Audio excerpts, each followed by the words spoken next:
उस रात अस्पताल का कमरा बिल्कुल सन्नाटे में था। सिर्फ मॉनिटर की हल्की बीप और हमारी सांसों की आवाज सुनाई दे रही थी।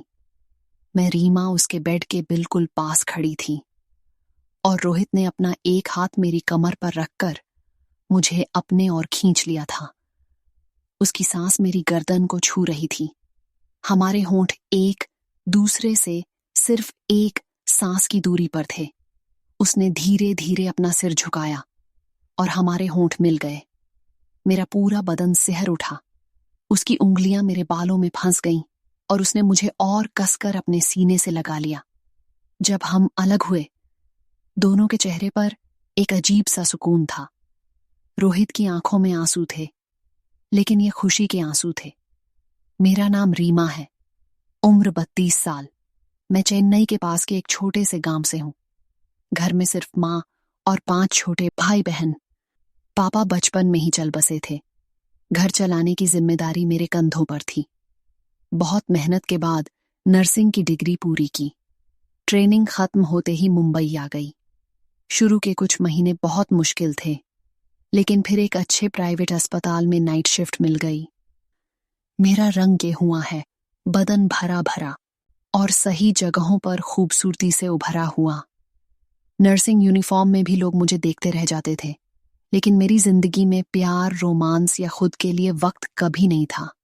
सिर्फ परिवार की जिम्मेदारियां।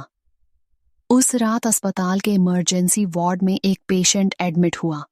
रोहित, उम्र करीब 35 साल, बेहद हैंडसम, अच्छे खानदान का लड़का, लेकिन उसकी आंखों में वो उदासी थी जो दिल को छू लेती थी। 10 साल पहले फैमिली ट्रिप पर एक्सीडेंट हो गया था। उसमें उसके पापा और बहन की मौत हो गई और रोहित को ब्रेन इंजरी लगी, जिसकी वजह से शरीर का एक हिस्सा आंशिक रूप से पैरालाइज हो गया था। हर महीने अस्पताल आना उसकी जिंदगी का हिस्सा बन गया था। उसकी मम्मी बहुत परेशान रहती थी। रोहित अंदर से पूरी तरह टूट चुका था। कभी कभी फ्रस्ट्रेशन में वो वायलेंट हो जाता या कन्वल्शंस होने लगते थे। पहली रात जब मैं उसकी ड्यूटी पर थी, वो बहुत इरिटेटेड था। बस छोड़ दो मुझे, कोई नहीं समझ सकता, उसने गुस्से से कहा। मैं मुस्कुराई और धीरे से बोली, मैं समझ सकती हूं, आपको सिर्फ थोड़ा सा सहारा चाहिए। अगली रात फिर वही हुआ। रोहित टेंट्रम में था, कन्वल्सिंग कर रहा था। मैं दौड़ी, उसके बेड के पास पहुंची और अपने पूरे बदन का वजन लगाकर उसे दबा दिया। मेरे भरे हुए बदन का स्पर्श उसके सीने से हो रहा था। मैं उसके कान के पास धीरे से बोली, शांत हो जाइए रोहित, मैं यहीं हूं, आप अकेले नहीं हैं। जैसे ही मेरी आवाज उसके कान में पड़ी, वो शांत हो गया। उस रात मैं उसके पास ही बैठी रही। ड्रिप चेंज करती, उसे पलटती, मॉनिटर चेक करती। बीच बीच में हमारे बदन एक दूसरे से छू जाते। सुबह होने तक हम बातें करते रहे। उसने बताया कि एक्सीडेंट से पहले वो कितना फिट, स्पोर्टी और ग्रुप का स्टार था।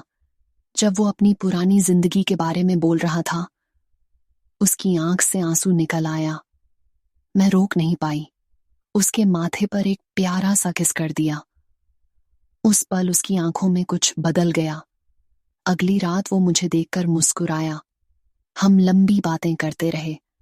फिर उसने धीरे से पूछा, रीमा, अगर मैं तुम्हें किस करना चाहूं तो क्या तुम मना करोगी? मैंने हाँ में सिर हिला दिया। उसने धीरे धीरे अपना सिर झुकाया और हमारे होंठ मिल गए। पहले तो बस हल्का सा स्पर्श था, फिर धीरे धीरे गहराई बढ़ने लगी। उसकी गर्म सांसें मेरे होंठों पर बिखर रही थीं। मैंने आंखें बंद कर लीं। उसका एक हाथ मेरी पीठ पर था और धीरे धीरे ऊपर की तरफ बढ़ रहा था। मेरा पूरा बदन सिहर उठा। उसकी उंगलियां मेरे बालों में फंस गईं और उसने मुझे और कसकर अपने सीने से लगा लिया। हमारे बदन एक दूसरे से इस कदर चिपक गए थे कि बीच में हवा का भी गुजरना मुश्किल था। वो मेरे होंठों को धीरे धीरे चूम रहा था, कभी निचला होंठ, कभी ऊपरी, जैसे हर पल को पूरी तरह महसूस करना चाहता हो। मेरे अंदर एक अनजानी गर्मी फैल रही थी। सांसें तेज हो गई थीं मैं पहली बार किसी की बाहों में इस तरह पिघल रही थी और अनजाने में उसके साथ बह रही थी। कई मिनट तक हम दोनों उसी जज्बात में खोए रहे। समय थम सा गया था। जब हम अलग हुए, दोनों के चेहरे पर एक अजीब सुकून था। रोहित की आंखों में आंसू थे। उसने मेरा हाथ पकड़ लिया और कहा, थैंक यू रीमा, आज के बाद तुम मेरी जिंदगी का हिस्सा बन चुकी हो। अगली सुबह रोहित डिस्चार्ज होने वाला था। जब मैं नाइट शिफ्ट में आई तो पता चला कि वो जा चुका है। दिल में खालीपन महसूस हुआ, लेकिन मैंने खुद को समझा लिया। कुछ दिन बाद डॉक्टर ने मुझे बुलाया। उनके चैम्बर में रोहित की मां बैठी थी। उन्होंने बताया कि रोहित घर जाने के बाद बहुत बदल गया है। वो रोज मुझे याद करता है। उन्होंने मुझे घर पर प्राइवेट नर्स बनने का ऑफर दिया, डबल सैलरी के साथ। मैंने सोचा और हाँ कर दी। अब मैं रोहित के घर पर हूं, रोज उसकी देखभाल करती हूं। रातें जब शांत होती, वो मुझे अपने पास बुला लेता। कभी कभी मुझे अपनी गोद में बिठा लेता और लंबे लंबे किस करता। उसके होंठ मेरी गर्दन, कान और कंधों पर घूमते और हम घंटों एक दूसरे से लिपटे रहते। वो स्पर्श, वो करीबी, मेरे पूरे शरीर में करंट दौड़ जाता। उसकी सेहत में लाजवाब सुधार हो रहा था। डॉक्टर हैरान थे। रोहित की मां मुझे कभी जाने नहीं देती। आज 8 महीने बीत चुके हैं। रोहित अब खुद खड़ा हो सकता है, चल सकता है। पूरा रिकवरी जल्दी होने वाला है। मैं अब भी उसके पास हूं, उसकी नर्स बनकर, उसकी दोस्त बनकर और उसके दिल की अनकही चाहत बनकर।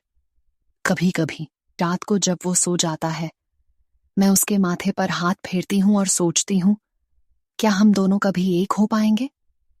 सोशल अंतर हैं, परिवार हैं, समाज है, लेकिन दिल के अंदर एक छोटी सी आस अभी भी जिंदा है। दोस्तों, जिंदगी में कभी कभी एक इंसान का सहारा, एक प्यारा स्पर्श और सच्चा प्यार दवाई से भी ज्यादा बड़ा इलाज बन जाता है। प्यार में कोई डिग्री नहीं देखता, वो सिर्फ दिल से दिल तक जाता है। अगर ये कहानी पसंद आई हो, लाइक, शेयर और सब्सक्राइब करना मत भूलिए। अगली बार फिर मिलते हैं एक और दिल से निकली दास्तान के साथ।